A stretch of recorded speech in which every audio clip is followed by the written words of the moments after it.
Jina naitwa Abdi Makange, katibu tawala wilaya Misungu. Na kama tunavyofahamu kwamba pamba inanufaisha karibia 40% ya Tanzania. Kwa hiyo sio zao la mchezo, ni zao kubwa ambalo tukilitumia vizuri, tukilihendo vizuri, linakwenda kuongeza pato la taifa, lakini pia kutoa ajira kwa wananchi wetu. Leo tumeona hapa tumepata wageni kutoka Brazil, wamekuja kutufundisha mafunzo hayo. Mazao mengi yanapotea ya pamba kutokana na visumbufu hivyo. Kwa hiyo kupata mafunzo haya maana yake ni kwamba wanakwenda kuongeza uzalishaji katika mazao haya. Kwa hiyo ni fursa muhimu sana kwa wakulima na wasimamizi na waratibu wa zao hili kuyatumia vizuri, kuwatumia maprofesa. Tumeona maprofesa wale sio watu wadogo, wamekuja kuonyesha teknolojia namna gani ya kupambana na zao hili. Kwa hiyo ni wito wangu, wanatakiwa wasikilize kwa umakini ili waweze kwenda kuwasaidia wakulima wetu kuongeza tija, lakini pia na kuongeza uzalishaji katika zao hili. Kwa majina naitwa Paul Saidia, ni mtafiti kiongozi wa zao la pamba, lakini pia ni mkurugenzi hapa TARI Kibuguru. Siku ya leo tumekusanyika hapa kwa ajili ya mafunzo kupitia mradi wa Cotton Victoria. Mafunzo haya yanahusu teknolojia mbalimbali za kupambana na visumbufu katika zao la pamba. Visumbufu hivi ni pamoja na magugu, wadudu wasumbufu na magonjwa. Wataalamu wetu kwa maana ya kutoka TARI, wataalamu kutoka bodi ya pamba na wataalamu wanaosimamia kilimo na hasa zao la pamba kutoka mikoa mbalimbali watakuwa wanajengewa uwezo na wawezeshaji kutoka Chuo Kikuu cha Umma cha Lavras nchini Brazil, UFLA. Tunatambua kulima kisha panda vizuri kwa nafasi ambazo tumependekeza, mimea kishaota huwa inaanza kukumbana na visumbufu magugu, visumbufu wadudu na magonjwa, ambao vyote hivi visipopatiwa teknolojia au ufumbuzi wa kupambana navyo, kwa mavuno ya pamba kupotea kwa asilimia kubwa. Zaidi ya 40% ya mavuno yanapotea kutokana na visumbufu mbalimbali. Na ikitokea kwa mfano shamba lisipopaliliwa kabisa, inakwenda zaidi ya hapo, na hasa vipindi vile ambavyo mvua zinajirudia. Lakini pia ikitokea ugonjwa huu tunaoita wa mnyauko fuzari au ugonjwa wa otonaria na mengine haya baka bakteria, yakilipuka kutokana na mabadiliko ya tabia nchi na kasi kawa kubwa, zaidi ya 60% ya mavuno hupotea. Lakini pia ikitokea mlipuko wa wadudu wasumbufu, mfano cha wajani, vithiripi, wale funza wa pamba na kadhalika, wasipopatiwa ufumbuzi wa kuadhibiti, mavuno yanaweza yakapotea kwa zaidi ya 60% katika zao la pamba. Hivyo tumeona ni muhimu sana wataalamu hawa mbalimbali kutoka taasisi mbalimbali na mikoa mbalimbali wakajengewa uwezo, na tukiangalia nchi ya Brazil wamepiga hatua sana katika kuongeza tija kwenye zao la pamba. Unapoongelea nchi 5 bora katika uzalishaji wa pamba duniani, Brazil ipo. Ndio maana sasa mashirikiano haya ambayo serikali yetu ya Tanzania imeanzisha na inayaboresha, tumeona tutumie mashirikiano hayo, tutumie wataalamu wa Brazil wajengee uwezo wa wataalamu wetu nchini. Naitwa Thomas Daudi Chengelo, ni mkaguzi toka bodi ya pamba, na pia katika mradi huu wa Cotton Victoria ni mratibu kitaifa.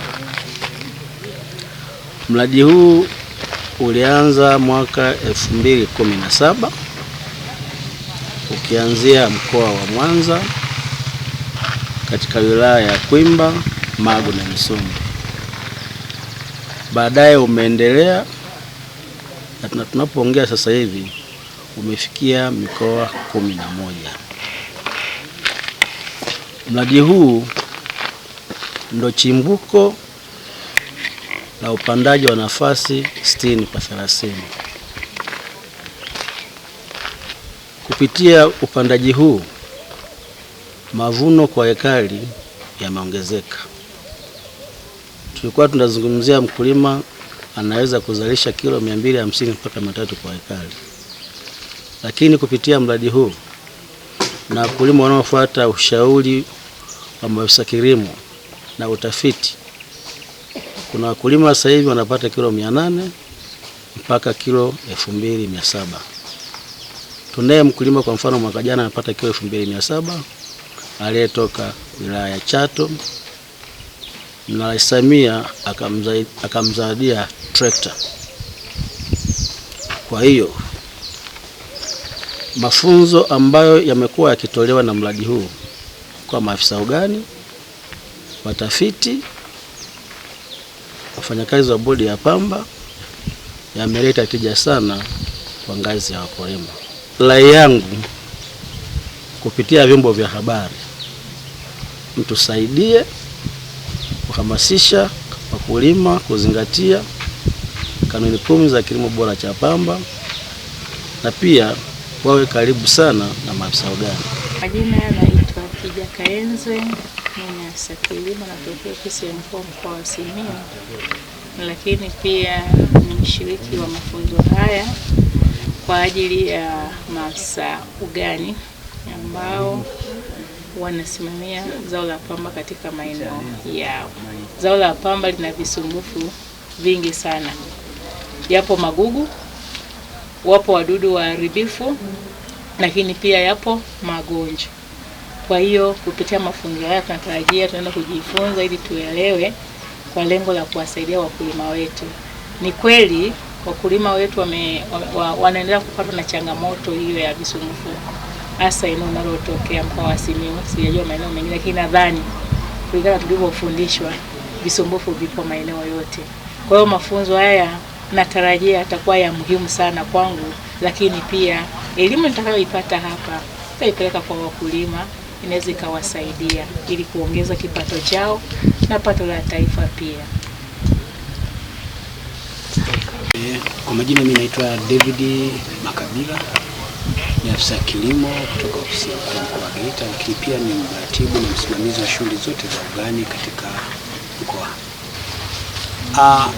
Katika uzalishaji wa pamba, pamoja na vitu vyote mnavyoweza kuvifanya, msipozingatia swala zima la kudhibiti magonjwa ya wadudu pamoja na magugu, bado uzalishaji wa pamba unaweza kuwa ukaleta changamoto. Hivyo katika mafunzo yaliyopita, wenzetu wakati wametuhoji kwamba ninafikiri ni gap kiasi, ni kitu gani kinakosekana ili kuimarisha mafunzo haya yakalete tija zaidi, ndipo tulikuwa tumependekeza kwamba tukijifunza zaidi, tukaona kwamba tukijifunza zaidi kuhusu namna ya kudhibiti magonjwa ya wadudu pamoja na magugu inaweza kutupa tija zaidi. De dar as boas-vindas em nome da Universidade Federal de Lavras. Nipenda niwakaribishe sana kwa jina la chuo cha Lavras. A todos vocês wote nyinyi que estão participando da capacitação. Mnaoshiriki hii training. É uma alegria muito grande estar com vocês. Tunajisikia vizuri sana kuwa na nyinyi. Estamos muito felizes de estar aqui. Tunajisikia furaha sana kuwa hapa. Temos amigos, tuna marafiki que nos alegram muito. Wanaotufurahisha sana. Nos sentimos em casa. Tunajisikia tukiwa nyumbani. E estamos vendo, tunaona que há uma grande evolução nas tecnologias que vocês têm incorporado ao algodão. Tunaona kuna mabadiliko makubwa na za teknolojia ambazo nyinyi mnakuwa mnazitumia sasa hivi kwenye pamba. E a Tanzânia desponta como dos países mais aplicados na produção de algodão. Na tunaona Tanzania ni nchi ambayo ni zaidi inaonyesha mfano katika uzalishaji wa pamba na inatumia teknolojia hizi tunazozifundisha kwa usahihi zaidi. Isso nos deixa muito satisfeitos. Sisi tunajisikia furaha sana kutokana na hicho.